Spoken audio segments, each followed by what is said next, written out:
बैठ जाता हूँ। जय हिंद, जय भारत, जय संविधान। दोस्तों, हमने संवेदकरी शीर्षक के माध्यम से द्विपाई छंद में भारतीय संविधान को रचा है, जिसमें द्विपाई छंद का मतलब है कि जिसके 2 चरण होंगे, 16-16 मात्राएं होंगी। भारतीय संविधान के अनुच्छेद 1 से लेकर के अनुच्छेद 11 तक हमने इसके पहले वाली वीडियो में द्विपाई छंद के माध्यम से गा करके सुनाया है। आप इस वीडियो को देखने से पहले इसके पहले वाली वीडियो को, मतलब 1 से लेकर 11 तक के अनुच्छेद, आप एक बार उन्हें सुन लें। उसके बाद आगे बढ़ेंगे तो ज़्यादा समझ में आएगा। हमारा आज भाग 3 शुरू हो रहा है,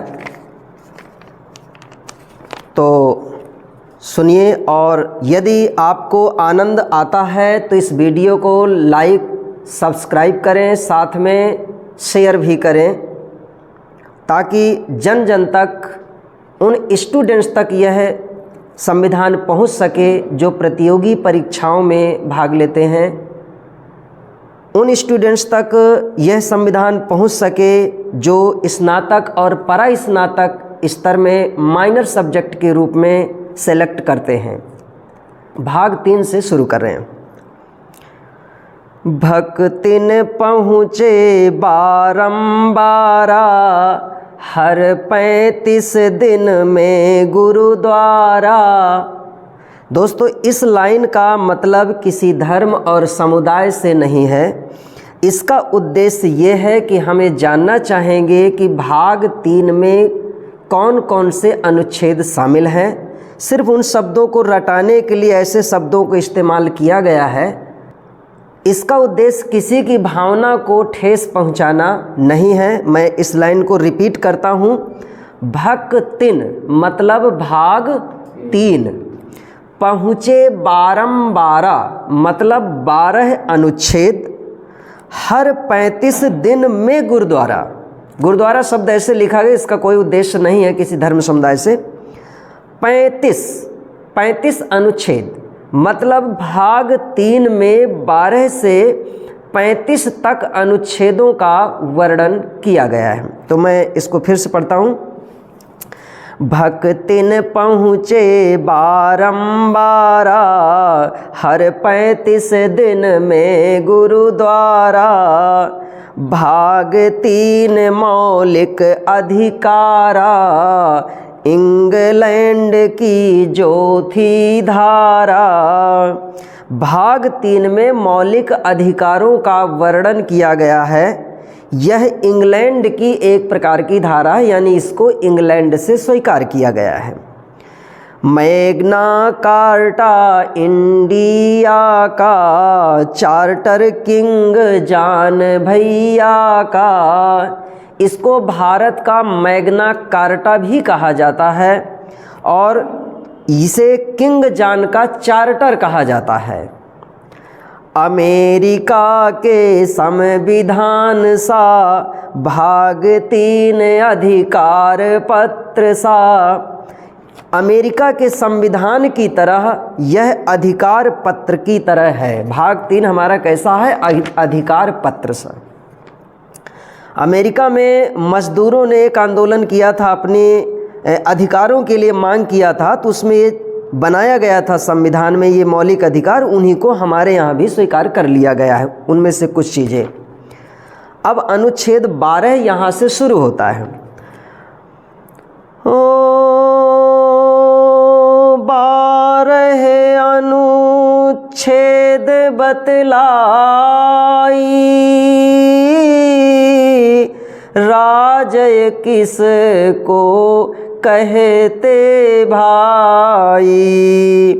12 अनुच्छेद में ये बतलाया गया है कि राज्य किसे कहते हैं, मतलब राज्य की परिभाषा बताई गई है। हो भारत की जो हो सरकारा, सब राज्यों की भी सरकारा। राज्य की परिभाषा में ये बताया गया है कि जो भारत की सरकार है वो भी राज्य कहलाएगा, और सभी राज्यों की जो सरकार है वो भी राज्य कहलाएगा। हो संसद अरु विध मंडल जानो, पारित कानूनों को मानो। संविधान संविधान जय भारत संविधान, संविधान संविधान जय जय जय संविधान। संसद अरु विध मंडल जानो, मतलब संसद के दोनों सदन और विधान मंडल के सभी सदन ये क्या माने जाएंगे? राज्य के अंतर्गत माने जाएंगे। साथ में पारित कानूनों को मानो, और इनसे जो कानून पारित होंगे वो भी राज्य के अंतर्गत आएंगे। ये राज्य की परिभाषा में है। हो भारत राज क्षेत्र के भीतर, जो सरकार के प्राधिकर। भारत राज्य क्षेत्र के अंतर्गत जितने भी सरकार के प्राधिकर होंगे वो सभी राज्य के अंतर्गत माने जाएंगे। हो निजी इकाई कोई एजेंसी, राज्याधीन संस्था जैसी। कोई निजी इकाई है या कोई राज्य के अधीन संस्था है, वो सभी राज्य के अंग माने जाएंगे। जैसे LIC, बैंक, अस्पताल, ये सभी राज्य के अंग माने जाएंगे। और राज्य से अधीन जो संस्थाएं हैं जैसे प्राइवेट विद्यालय हैं वो भी इसी के अंग माने जाएंगे। जो अब अनुच्छेद 13 तेरा कवच यहाँ बन जाता, जो मौलिक अधिकार बचाता। अनुच्छेद 13 कवच बन करके आ रहा है जो मौलिक अधिकारों की रक्षा करता है। यहाँ जितने भी अनुच्छेद हैं, अनुच्छेद का पहला शब्द संख्या को प्रदर्शित करता है हर जगह। हो संघ कोई नहीं नियम बनाए, मौलिक को जो क्षति पहुँचाए। संघ ऐसा कोई नियम नहीं बनाएगा जिससे मौलिक अधिकारों को कोई क्षति पहुँचे। अनुच्छेद 14 है। 14 हमको बात सिखाता, समता का अधिकार दिलाता। अनुच्छेद 14 हमको यह बात बताता है कि समता का अधिकार यह दिलाता है हमको, मतलब समता का अधिकार अनुच्छेद 14 से मिलता है। विधि के समक्ष समता पायो, यह विचार ब्रिटेन से लायो। विधि के समक्ष समता का अधिकार मिलता है या मिला है, और समता का अधिकार यह ब्रिटेन से लिया गया है। विधि का हो समान संरक्षण, यह अमेरिका का था लक्षण। विधि का समान संरक्षण हो, इस बात को कहाँ से लिया गया है? अमेरिका से लिया गया है। समता बात नकारात्मक है, संरक्षणम सकारात्मक है। समता की बात यहाँ पर नकारात्मक है और संरक्षण की बात यहाँ पर सकारात्मक है। अनुच्छेद 15 क्या कहता है? पंचदशम कहे बात यहीं पर, भेदभाव नहीं करो किसी पर। राज्य विभेद नहीं कर सकता, ना ही एक दूजा कर सकता। जाति लिंग नहीं धर्म जताना, मूल वंश अरु जन्म स्थाना। पंचदशम कह बात यहीं पर, पंचदशम मतलब 15 अनुच्छेद यह कहता है कि भेदभाव नहीं करो किसी पर भेदभाव नहीं करना है। राज्य विभेद नहीं कर सकता, राज्य भी किसी पर विभेद नहीं कर सकता है। राज्य का मतलब वह है जो इसके पहले हमने राज्य की पूरी परिभाषा बताई है। तो राज्य का मतलब उत्तर प्रदेश, मध्य प्रदेश ये नहीं समझना है। राज्य का मतलब पूरी वो बातें जो मैंने अभी राज्य की परिभाषा बताई है, राज्य का अर्थ ये है। तो वो राज्य विभेद नहीं कर सकता, जैसे अस्पताल विभेद नहीं कर सकते, कोई विद्यालय विभेद नहीं कर सकते, और जैसे नगर पालिका है, बैंक है, LIC है, बीमा कंपनी है, कोई भी किसी प्रकार का विभेद नहीं कर सकती हैं, क्योंकि ये सभी राज्य के अंतर्गत आते हैं।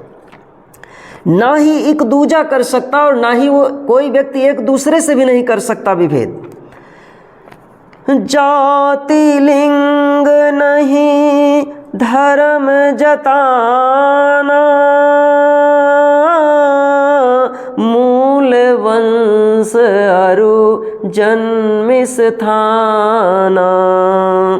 जाति के आधार पर, लिंग के आधार पर और धर्म के आधार पर किसी पर भी भेदभाव नहीं किया जा सकता, ना ही उसके मूल वंश के आधार पर भेदभाव किया जा सकता और ना ही उसके जन्म के स्थान पर के आधार पर भी भेदभाव नहीं किया जा सकता। इसका अर्थ ये हुआ कि जाति के आधार पर आप ये नहीं कह सकते कि तुम फलाने जाति के हो, तुम इस जाति के हो, तुम इस तरह का भेदभाव नहीं करना, तुम स्त्री हो, तुम पुरुष हो, ऐसा भी भेदभाव नहीं करना है। धर्म कि तुम इस धर्म के हो, तुम इस धर्म के हो, तुम्हें ऐसा नहीं करने देंगे, ये भी भेदभाव नहीं करना है। मूल वंश के आधार पर भी भेदभाव नहीं करना। जैसे कि किसी के पूर्वज पहले मुस्लिम धर्म में रहे और वो हिंदू धर्म में आ गए, तो हम उनको पुराने वंश के आधार पर उनको टिप्पणी नहीं कर सकते कि तुम इस धर्म से रहे हो, तुम ऐसा नहीं कर सकते, वैसा नहीं कर सकते। या कोई पहले हिंदू धर्म में रहा हो, बाद में मुस्लिम धर्म में आ चुका हो,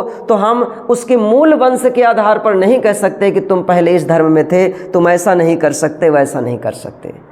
जन्म स्थान के आधार पर भी हम कोई भेदभाव नहीं कर सकते कि जैसे किसी का जन्म किसी दूसरे प्रांत में हुआ हो, अब वो इस प्रांत में रहने लगा है, तो हम उसको इस आधार पर उसकी टिप्पणी नहीं कर सकते। या किसी पहले दूसरे देश में रहा, उसका जन्म वहाँ हुआ हो, यहाँ रहने लगा हो, तो इस आधार पर भी हम भेदभाव नहीं कर सकते। उदाहरण के तौर पर जैसे कोई पाकिस्तान में जन्म लिया और आज वो यहाँ रह रहा है, उसके मूल वंश ने पाकिस्तान में जन्म ले लिया और वो यहाँ रह रहा है, तो इस तरह का कोई भेदभाव उस पर नहीं किया जा सकता। इनका कोई ना ले आधारा, राज्य विभेद ना करना यारा। अनुच्छेद 15 कहता है कि इनके आधार पर किसी प्रकार का कोई भी विभेद नहीं करना है। सार्वजनिक भोजन के आलय, मनोरंजन केंद्र के आलय। सार्वजनिक भोजन के जो आलय हैं जैसे, और मनोरंजन केंद्र के, जहाँ पर मनोरंजन केंद्र होता है वो भी, और कौन से, होटल हो या कोई दुकाना, नहीं प्रवेश में रोक लगाना। चाहे कोई होटल हो या कोई दुकान हो, उनके प्रवेश में रोक नहीं लगाना है। पूरी तरह राज से पोषित